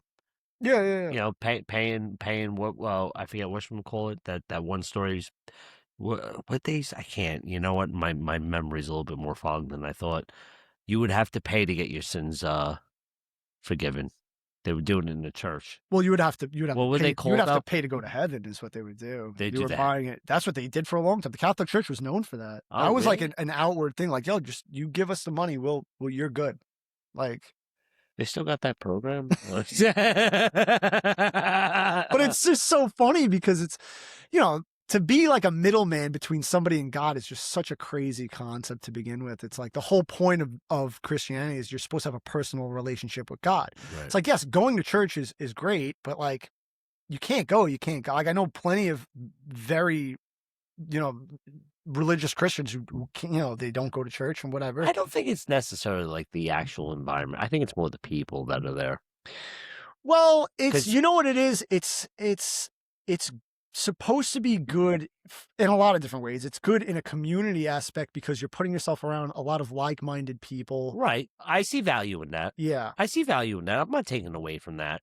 But, it comes down to like what you mentioned before about other people not like, don't approach on my faith when don't set expectations for my faith. You know what I mean? Like what you talked about with the Bible. And when you ask the question, and they were like, "Oh, we don't challenge the word of God," from lack of better. That type of attitude is just what I try to avoid. Yeah, because you don't know me, you don't know my life. Leave me alone. Leave me alone. Worry about you. Yeah. Yeah. And people, especially people with people that I've at least come across in my personal experience, they're pushy. They're very pushy. Oh yeah, of course. Yeah. Especially when it comes to it's religion and politics. Yeah. There's a lot of stereotypes attached to it too that I think throw people off as well. Agreed. I think I feed into the I feel like I have people already pegged when I think something. It's a stereotype 100%. Yeah. Well, a lot of people too. Like the big thing is a lot of people think that you're judging them. Like, you know what I mean? Because you think so. No, yeah. Yeah, it's like a judgmental thing 100%. It's automatically, this person thinks of me a different way when I do that. And it's funny because it's probably, there probably are super judgmental Christians, but like for the most part, if you really understand the word of God, the whole point is that we're all sinners. And especially somebody who wasn't raised like me, that wasn't raised that way. I've done way worse things than you. Like, you know what I mean? Like, it's just, I'm definitely not better than anybody else. So it's like, I'm not judging anybody, and I completely understand where everybody comes from. Whatever you choose to do, I was doing that not too long ago. I get it. I completely see where you know what I mean? Like, there's no judgment, But that doesn't mean I'm not going to try to make you see things in a better way. The whole point is to try to get everybody to see things in a way that's going to make them better people and make the world a better place. Promoting growth within a human. Course. Right. I'm going to promote people doing terrible things. It's just dumb. Like, doesn't make any sense. Yeah. But it's not a judgment. I mean, it's just. I guess that's more of a fear that I might have in general. Most people might have is a fear of being judged, rather. Oh yeah, you care what people think about you. I feel like when it turns into like something you're passionate about, like God, and it's touchy. Yeah, 100%. You know what I mean? Because like, I don't want to feel like your eyes are on me and you're putting me into a grading system. Like, it's none of your business. That's just mind your business. Yeah. So at that point, yeah, I do care because people are nosy. You know what I mean? People are nosy. They can't just like keep their eyes on their own paper, so to speak. Yeah, I mean, people shouldn't. I mean, listen, they do all the time. No, I know, but I mean, people like obviously shouldn't judge regardless. Yeah. But on the reverse side, like if somebody felt like they were a better Christian than me and they were going to judge me, like I'd just be like, go right ahead. Like, I don't care. Like but I'm very confident in my personal relationship with God. So like, you're not going to make me question where I'm standing with God. Like you're on your, I mean, listen, you're judging me. That's between you and God now. That's right. That's your problem. Like that has nothing to do with me. I'm good. I've covered my bases. So it's like, you can disagree with the way I do things and that's fine. Like I'll take my stuff up with God and you could take your stuff up with God too. That's a nice way of approaching it. Well, I mean, I think it's the way you should approach it. You should be confident in the way that you're operating your life, based on the fact that it's your choices. So, I mean, like, that's why I was about to say, like, if you feel, it's almost like if you feel somebody's judging you, it's almost like your own guilt about something that you are doing, reacting to that. I think sometimes that might be it too. It might be a little bit of both. Because in reality, it's like, what do you really care? Somebody you barely know is judging you. It's like, judge me all you want. Like, I don't really care. I think I'm just, but I mean, I might be a little hangry. Maybe I need a sandwich. You know, maybe I just need a sandwich. They say if you start to hate everyone around you, you're probably just hungry. And they say, if you feel like everyone hates you, you probably just need to take a nap. Yeah. What did you think of The Passion of Christ? You know what's funny? I just saw that for the first time. I haven't seen it. Oh, really? I haven't seen it. I never watched it, and it was funny because I think my mother-in-law was talking about it. So my wife was like, we were like last week. I go to turn the TV on. She's like, "Oh, can we watch The Passion of the Christ?" I'm like, I guess, right. Like, it's like whatever. I've never seen it. I'll watch it. Whatever. Grab the kids. No. I watch the kids watch it. But yeah, it was funny. It was funny because we watched that, and I always wanted to watch The Sound of Freedom. So we watched The Sound of Freedom the next night. What's The Sound of Freedom? Oh, you never? No. So it's this movie. It did come out like 2 or 3 years ago, I think. It's a true story about the dude, Tim Ballard. What did he work for? Homeland Security? Okay. So basically his job was basically taking down, pedophiles, sex offenders, stuff like that, like whatever. But he basically finds out that all the real child trafficking is going on in other countries. Okay. So he basically tries to like convince his boss, like, listen, I can trace this, but we can go to Colombia and get these guys. And the boss is basically like, we don't have jurisdiction in another country. Like, we can't do that. Like, whatever. So he winds up like going out on his own and just doing it on rogue. his own. Yeah. Starts taking people out. And when he sets it up, so he spends the time and money and resources, whatever he has, leaves his family. He's got 7 kids, leaves his wife and 7 kids at home, says, I'm going to Colombia to do this for months, however long he's there, months. That's wild. Sets up the biggest sex ring. He has them bring 50 kids. And this was a true story. And at the end of the movie, they show you the real footage of. Are you fucking serious? Yes. And he winds up taking down like however many people were involved, 12 people that were involved, and got these 50 and got all those kids freed. Yeah. That's incredible. Yeah.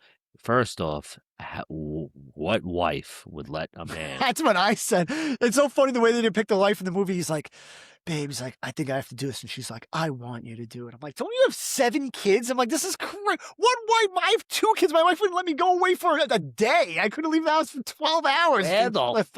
You worried about those kids? Worry about these kids. You gotta figure out how many kids we got. 7 right here who need you. Who's taking care of them?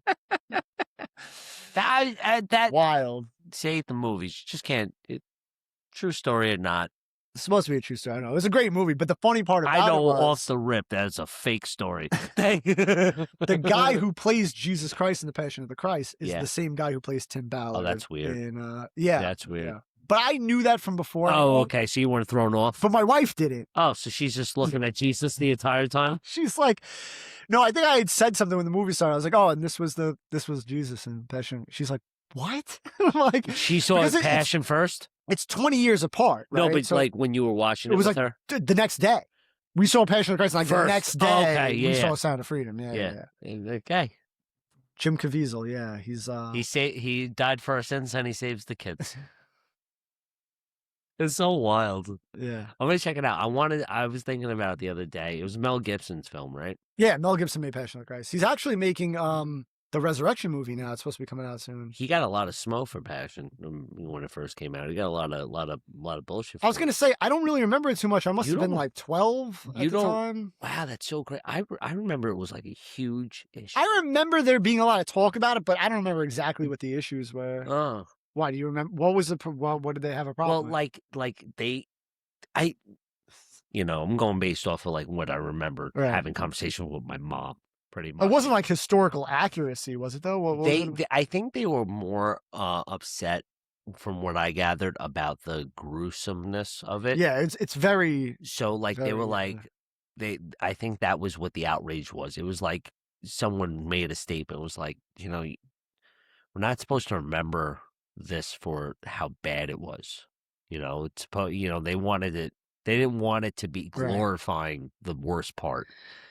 Well, the argument to that is you want to know what Jesus went through. I feel like someone just, they wanted it like sugar coated. Yeah. They liked the version they had, and to see it in real form was eye-opening, and it probably scared the shit out of them. Right. And they didn't like it. Yeah. And they felt like it took away from the meaning. I think it, added to it. Because you see what it really. Well, it makes you really appreciate what he. That's what I'm saying. Yeah. It adds the. But you didn't see it. No, I'm saying, but you get the idea that if it is that type of film and you're showing all the pain and everything else, how could it not add to the meaning behind it? It just, you know what I mean? It made sense. It seemed pretty common sense to give the gravity. Yeah, I mean, you can't. Well, that's the whole problem. You can't just cut that stuff out because that stuff is so meaningful in context to what you went through. Well, how about what's your alternative? What's your alternative to getting that information? That alternative was Sunday Mass. You would sing a psalm, and a priest would say. Yeah, but even reading it in the Bible is not the same as witnessing. No, I know, but like I'm saying, even for the masses, right? Your AM, what do they call it, the AM PM Catholic or whatever, the A and B Christian or whatever, where they would go to like church on holidays.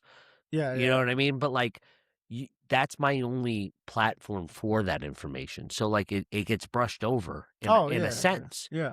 Whereas like now I'm seeing it visually. You know what I mean? How could it not have more meaning behind it? I think I might watch it this weekend. Yeah, you should. I think I'm going to check it out. You should watch The Chosen, too. That's a TV show, though? It's the TV show. It's like 5 seasons. It goes through the life, not Jesus Christ as a child, but it goes through as when he started his ministry, basically. So it starts off like when he meets Mary Magdalene was the first. What does Jesus look like in the show? You never saw the guy? What's that guy's name again? I can't remember now. Is it like, long hair, white Jesus, buddy Christ? Are we going that Jesus? How do you want Jesus to look? I don't know. Just asking. I want to know what I'm watching. I mean, he kills the accent. The accent is. The accent crushes it? Yeah. I mean, they. You remember Dogma? Do I remember it? I seen it like 20 years ago. 20 years ago. Do you remember Buddy Christ as Jesus? He's got a big smile on his face. You know, the statue. That's the Jesus I'm looking for. So, you know, I want the Buddy Christ. No, I mean, I think he does a really good job at looking like what you think Christ would look like, in my opinion. I mean, I didn't have a problem with that. Yeah. The problem I had, not the problem, but I thought it was very odd, was that they made Matthew autistic. Well, he was the only one that could read and write, though. Well, beyond that, he was the tax collector. The only reason he was the tax collector for the Roman, that was the whole story behind he was good with numbers and he's autistic. Exactly. Shut the fuck up. I think that's what they. Well, it never, obviously in the Bible it never says he's autistic, but in the show they clearly made him like, you know, like touched.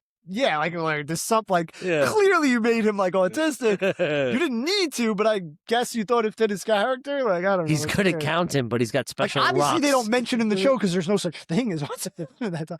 But it's just funny because you look at him and like, okay, they asked this guy to play as an autistic guy, which is whatever, all right. Yeah. But the whole story of Matthew is he's a tax collector. He's a Jew who becomes a tax collector of the Jews, hired by the Romans because he's so good with numbers, but he's betraying his own people, so the whole town hates him. So he actually has to hide himself going to work every day, or else they'll like kill him in the street. And this is because he lives in like a mansion in the poorest town of.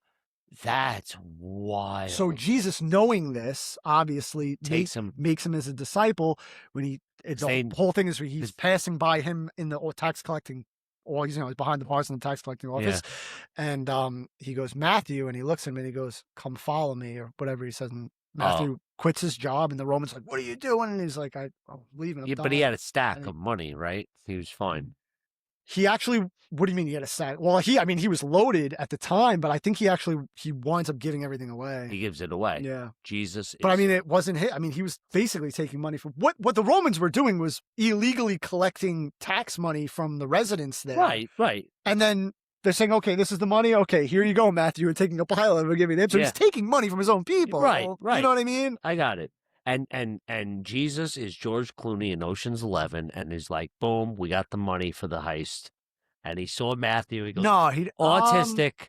We need a place to stay too. Good question. Does he use any of the money for Jesus' ministry? I don't remember if he does that. I don't think it's important. I think, I don't think that's important. It sounds like he should. No, it doesn't. It sounds like he should. It sounds like he. The biggest thing to take away with money in the whole thing of The Chosen is Jesus not at one point in the entire time of his. Well, it's only 3-year span of his life, but the 3-year span of his life does not worry about money for a second. And he has because he has Matthew. He has none. Matthew has all the money, and he saw Matthew, and he goes, bingo. As he grabbed him up, now they're in the nicest mansion in the poorest town, living it up.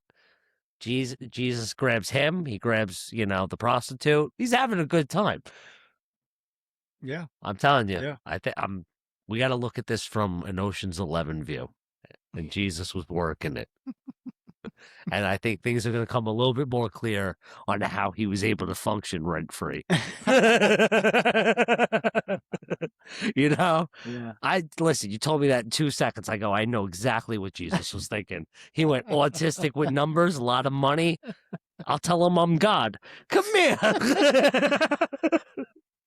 Yeah. He can count, but he can't spell. He's me.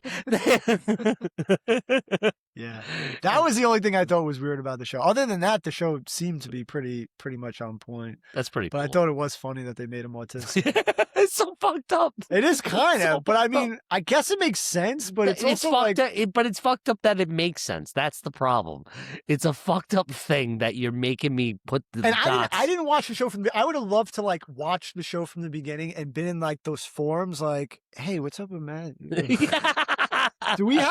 Did anyone ask the guy who made the show what's going on here? I'd love to see that interview. Fucking Matthew. Poor Matthew. It's super weird, but it's really good.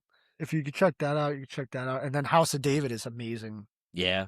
Well, House of David takes place during all the wars going on. And I mean, that whole story is ridiculous. They just ended they're about to start their 3rd season in June, I think. That show's really good. Nice.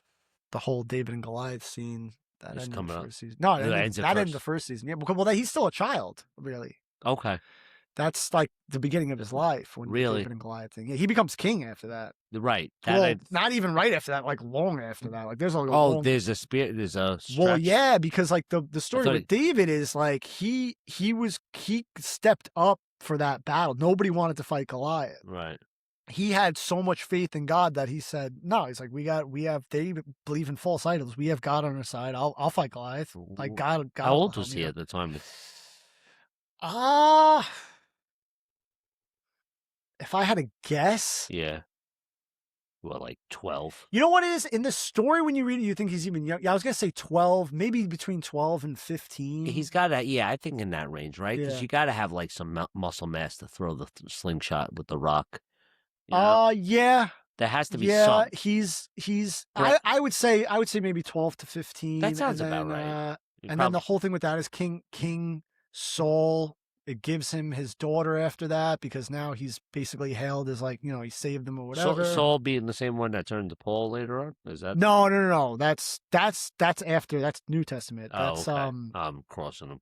Yeah, Saul was the one. He was the one who was killing all the Christians, and then God came to him, made him blind, and then basically made him meet, I forget which disciple, and basically said, all right, I'm going to give you your vision back, but now you're going to believe in me, because he basically showed himself to him. And then, Saul becomes Paul, and then he writes basically everything else in the New Testament, almost everything else in the New Testament, most of it. I think he writes everything between Acts, and I think James and Peter have some letters at the end, but he writes a lot of everything else in the New Testament besides the Gospels. A lot of letters, all the Romans, Corinthians. You know what, though? It's kind of nice, though, because at least it's coming from one person. There's continuity to it. Yeah, I guess. I don't know. I guess it depends on how you look at it. But yeah, I mean, he does a really good job. I mean, that's another thing that I didn't understand at first when I was reading all those letters. Is like you read those letters, and you kind of like not realizing that he's talking to like a specific group of people, like in a specific city. Okay, because he kind of like he'll say, like, direct his energy at saying certain things, and you're like, oh, why was he talking so much about this to these people? And it's like, oh, you find out like, oh, well, those people they were going off the deep end with like sexual stuff or whatever. So then, therefore, that was the main focus. Right. Stuff like that, where I mean, again, like I was reading it blind, so I didn't even know. I was kind of figuring like, out. Okay, it's a letter or whatever, but I'm not really like putting myself in the mindset of exactly what's going on, as far as like not really understanding, okay, this is what happened to this guy. Now this guy's traveling. Now this guy's writing letters to all these cities trying to convince him Jesus is king, Jesus coming back, the whole nine. So you kind of like forget all that stuff sometimes when you're reading it. I mean, doesn't matter. I'll read it again, but yeah, you go back and read it like now. It kind of you get like a different mindset with it. Yeah, it seems that way. Yeah, seems that way. It's kind of crazy. Just a little tweak in information. You're like, oh shit. Yeah. It's wild. Yeah, you learn the background behind it. Yeah, it's kind of cool. Yeah. But yeah, Chosen and House of David are really good. Mm-hmm. All right, what do you want to do? Wrap this up? Yeah, it's getting late. Oh, man. Yeah, always love it. Always good laughs. Always good laughs. Hey, if after you deal with the priest,